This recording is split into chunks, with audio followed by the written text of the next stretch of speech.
Hey everybody, Scott here for the Digital Guitar Playground. It's Monday. What the hell was I doing last week? Just whatever the hell I wanted. I just didn't feel like doing much of anything, so I took the week off. This is what happens when there's no gigs. No anything. Just take some free time. Some me time. And work on a new pedal board. The new pedal board. I think it's finished.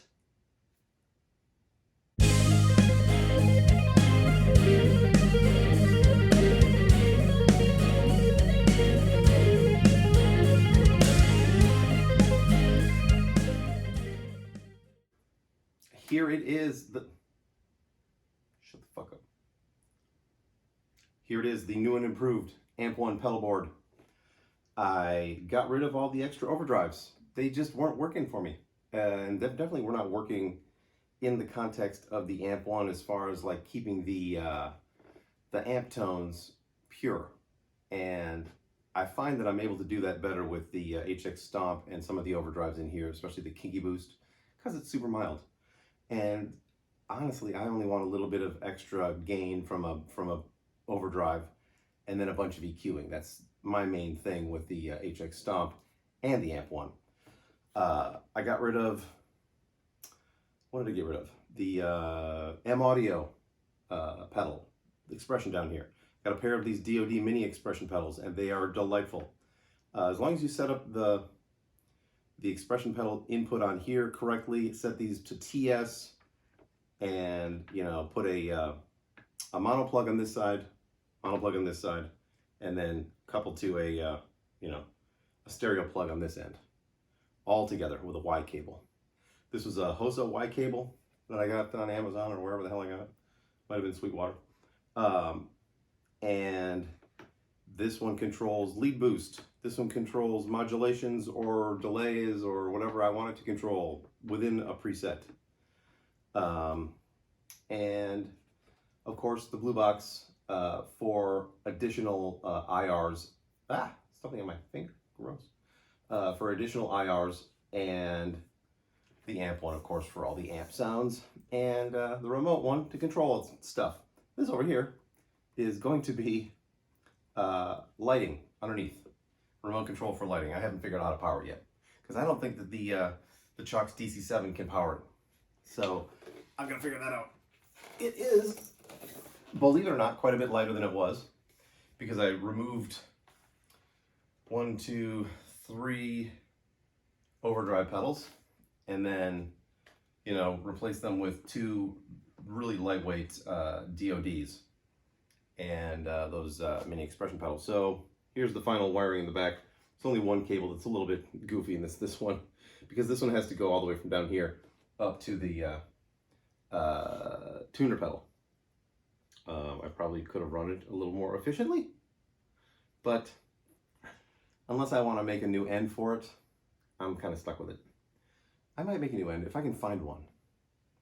I think I still have one left over. And if I do, then I'll reroute it and blah, blah, blah. But anyway, everything looks nice and neat under here now. Everything sounds good. I'll plug it in and show you the programming that I'm starting to do. Good times. All right, here we are at the pedal board. Now I've created 2 sounds for the song She Sells Sanctuary by The Cult. It's one of those signature tones from the 80s that if a multi-effects box can't reproduce it, then you might as well toss it, because it sucks. It's the litmus test for me for all multi-effects units. The HX Stomp does a great job, just like the Helix. And I haven't tried it on the Podgo yet, so jury's out. It sounded great on the G system, of course. But as far as the Amp 1 goes, let's go into direct access mode. It shows everything that's happening. We're on the clean channel. The boost is on, although I've used the control over here, the custom control, rolled the boost off down as low as it can go. So I'm just getting some extra volume out of it. And then the reverb is on, and the effects loop is on. And then when you go back there, now it's just preset 1, and then preset 2. So on preset 2, the crunch sound, we're using the classic channel and the reverb and the effects loop. So that's all that's happening for that end.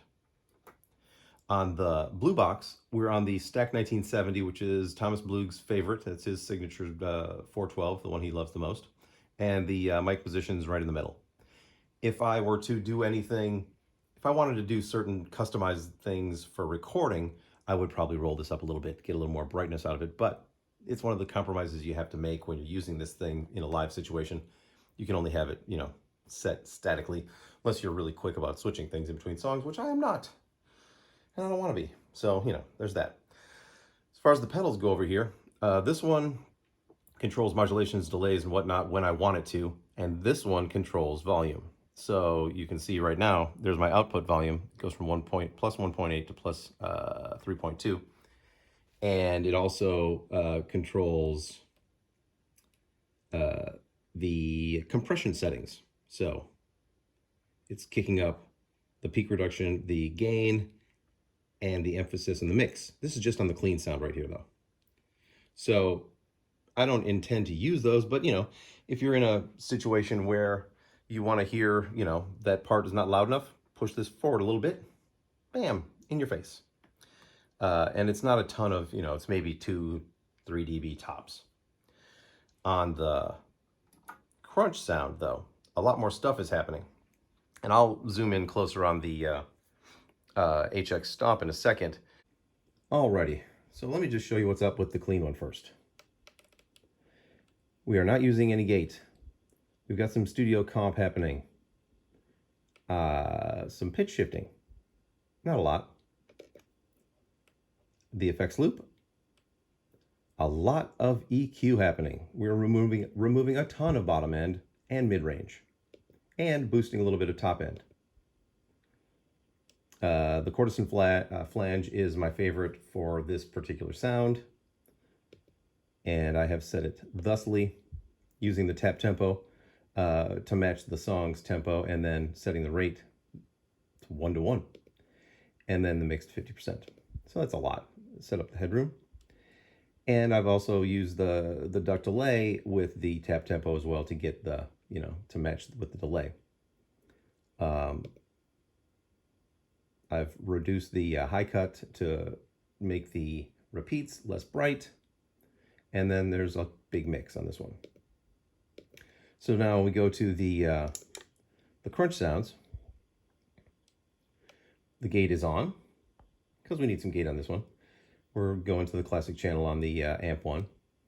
The studio comp is set up more for gain and leads on this one than it is for compression, because the mix and the emphasis are very low. But when I push the expression forward on the far right, I get more. And I also get more gain. So I can get a pretty sweet lead sound.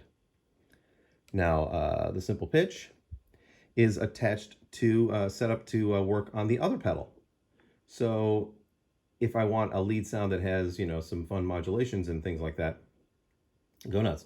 And the way to do that is to go into controller assign, and then it's set for expression pedal 2, which is the one on my left. And then just set the minimum and maximum. That's all there is to it. Now there's the effects loop.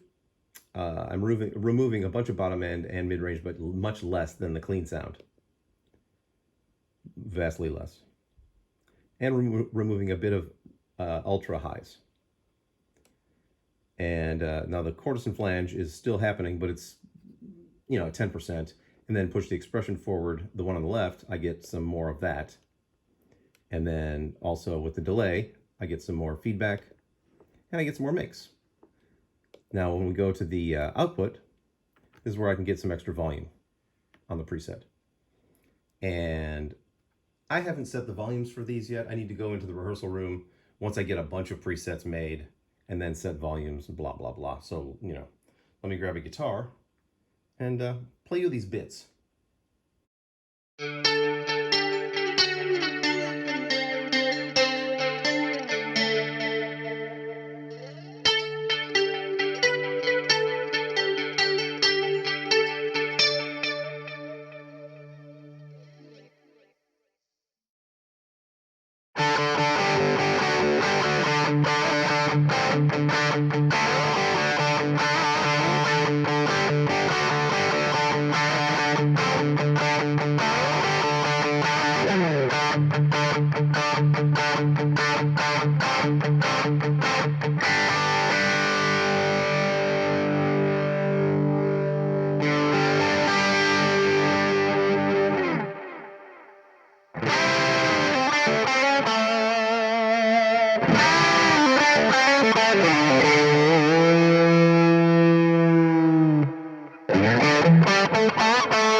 There you go, everybody.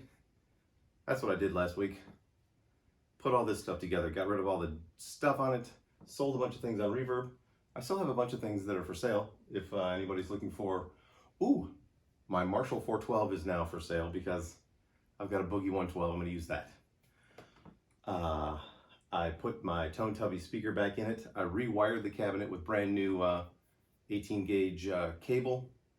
I've got new screws for the back, new casters for it to roll on. It's going to be hooked up and sweet sounding. So that's for sale.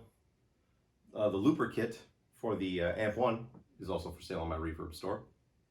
So, you know, I'll put a link to my Reverb store below in the description. Go there. There's a TCG system in there. I don't need it anymore. I don't ever plan on using it again. There's a rack in there with a power conditioner. Lots of stuff. I will be back as I progress in the programming of the sounds. I'll demonstrate them for you and show you how I did them. Good times. So I will see you tomorrow, maybe Wednesday. We'll see. You never know. And until then, rock on.